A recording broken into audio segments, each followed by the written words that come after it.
Hello and welcome to the Red Side. Yeah, I know I've been away. I've been AWOL, but that was due to some personal reasons. But I'm back, and we're back with a bang. Arsenal 3, Man United 1. What an amazing game it was. If you're a neutral, amazing game for you. Not if you are an Arsenal fan or if you're a United fan, especially not if you're a United fan. The lineup was good.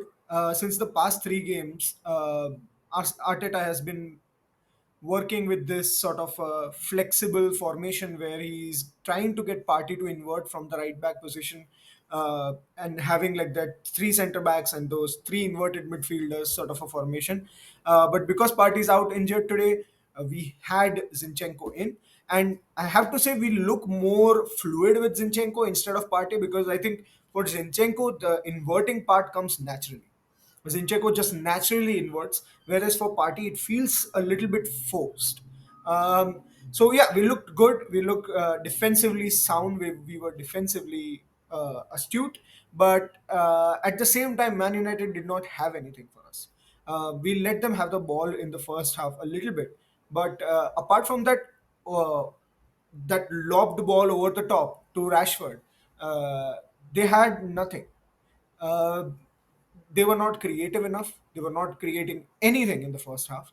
But we still went down 1-0. What a response from Odegaard right at the other end, and we go and score. Later, we came up in the second half. There was that offside goal of Garnacho. I don't care what anyone says, that was offside. Just like I feel like that Havertz penalty was not really a penalty. It was Havertz was trying to look for a contact, but at the same time, there's no consistency. These sort of calls have been previously given as penalties, but we won. I don't care anymore. After that, the Rice goal.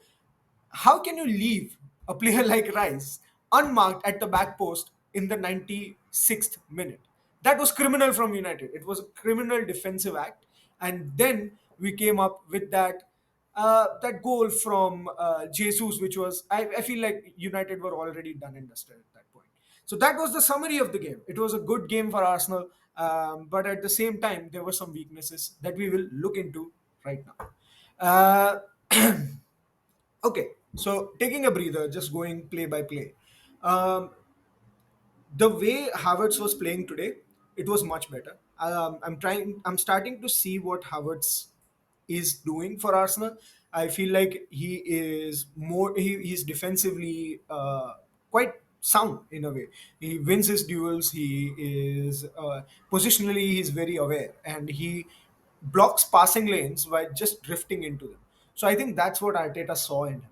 But at the same time, you can't pay 65 million pounds for someone who is just good at winning their duels. You have to give something on the ball, which Havertz still has not, in my opinion. He missed that beautiful chance right at the start of the game, which he should have taken. That was almost schoolboy to a point. Um, that was pretty disappointing. But apart from that, Howard's played okay. I would not say that he was good. I would not say he was game changing, but he was okay. He won his duels. He passed the ball around. It was much better than the Fulham game where he was atrocious, absolutely horrible. But at the same time, I still need to see more. I wasn't convinced with Havertz when Arteta signed him, and I'm still not convinced. I don't see what he saw in him, but maybe I'm wrong. We were wrong with Odegaard. We were wrong with Ramsdale. We were wrong with Ben White. So probably Arteta can make a good player out of him. He can switch him around. He can play him anywhere else possible. But yeah, there's a lot more to be desired on the ball with Havertz. Apart from that, Saka had a really bad game in my opinion. Um, there was just nothing coming off of him. In the last four games, he has been a little bit off his game. There's not that zip in him anymore. The decision making has been poor, to say the least. And the same can be said about Martinelli on the left. The decision making for both of the wingers has not quite been there. Uh, Eddie had a stellar game. Not a stellar game. He had a good game. Eddie had a better game, I think, against Fulham when he came on. But this game, he drops in, he tries to do the link up play, but it's, it's missing for him. Just something's missing there in the attack. We are we are having to rely on Odegaard too much to save us out from these difficult situations, because he was the only one seemingly pulling the trigger. No one else was actually pulling the trigger when we had the ball. Uh, when it comes to Man United, they when they had the ball, I was not threatened. Not once was I thinking that, oh, they're going to do something with this ball. The one thing that I was afraid of, and that's the only thing they tried doing again and again, was that long ball over the top to Rashford. They kept sending that ball in, and once it was successful, the other times it was unsuccessful. So I don't actually know what United's plan is. They say that they want to play attacking football, but at the same time, most of the time they are just stopped back in their half and they just try to play these balls over the top to their forwards. They've sort of become pace merchants, like a glorified Stoke. And I don't understand what actually Eric Ten Hag is trying to do. In the second half, I was hoping for changes. When the second half started, I thought that we should have already taken Nketiah off, because we needed something more in that front line. It was just not working with Nketiah, Saka, and Martinelli. I would have even taken Saka off, but we saw why he kept Saka on, because Saka was still, even in his bad game, he was giving a 7 out of 10. It wasn't his usual game, but he was still giving a 7 out of 10. He was still making that forward runs.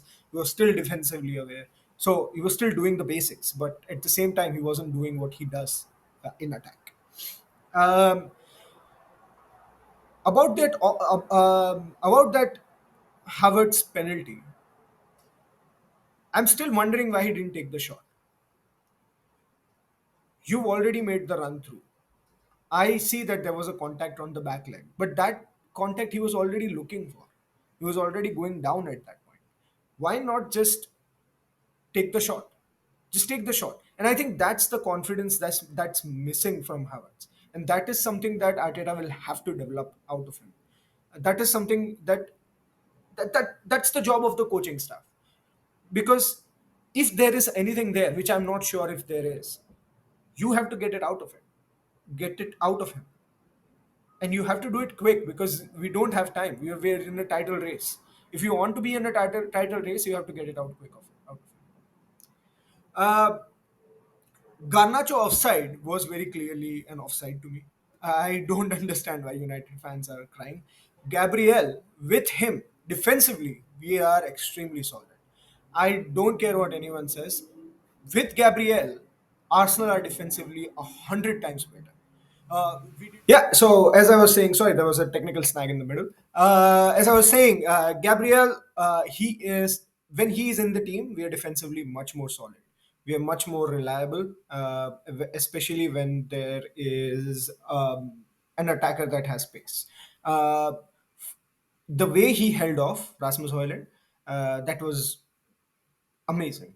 I know that Hoyland has been getting credit, but I think Gabriel does deserve credit that he did not get bullied by someone who was actually physically a little bit more imposing than him. Rasmus Hoyland is taller than Gabriel, so there was a little bit of battle there, but Gabriel came out on top.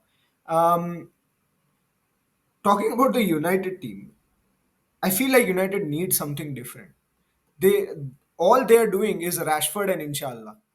They have no other plan. They need something going down the middle, especially creatively. I'm still not able to see what Anthony offers them. Uh, Anthony, at this point, I would consider Anthony to be more of a right back than I would consider him as a right winger. He is good defensively, but offensively, he offers nothing. And that's mad statement for a 90 million pound winger. If you're a 90 million pound winger, we cannot have statements like, okay, he should be a right back at this point. Uh, and I feel like Ten Hag is doing injustice to other players in that United squad who actually deserve to start over Anthony. I feel like probably Garnacho and Pelestri, they both deserve to start over Anthony, because Garnacho actually has an offensive threat to him. I know he plays off the left, but I think you can also play him on the right. It's not a big deal. I think, as long as I've seen him, I think he is not one-footed. Like, unlike Anthony, Anthony is extremely one-footed. Garnacho is not one-footed. So that's my thoughts of this game.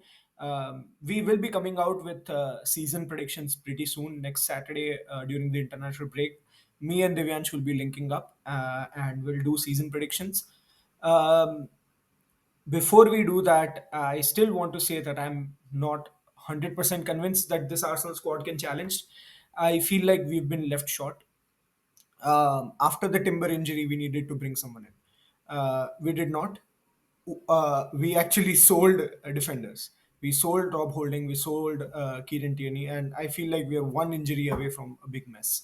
So I am actually not convinced that we are going to challenge this year for the league. Um, I want us to go far in the Champions League. If even if we come fourth in the league, I don't care. Let's just go as deep as we can in the Champions League. But as evidence would suggest, Arteta's record in Europe and in cup competitions is not that great. He's more of a league manager than he is a cup manager. But after 4 years, it's fair to say that we need to see some trophies. We need to see some honors. I'm not calling for the head of the manager. I don't think that he should be fired. Even if we don't win anything this season, I would still give him another season. But at the same time, at a club like Arsenal, you can't go 6 years with minor honors. You need a major honor to stay in the job. Um, but yeah, that was it. Great game, great win. I've already lost my voice because I shouted to the top of my lungs when we won, when we scored the winning goal. So that's it. I'll see you next week when me and Divyansh do the predictions. Please tune in for that. Please also remember to like, share, subscribe. See you the next time.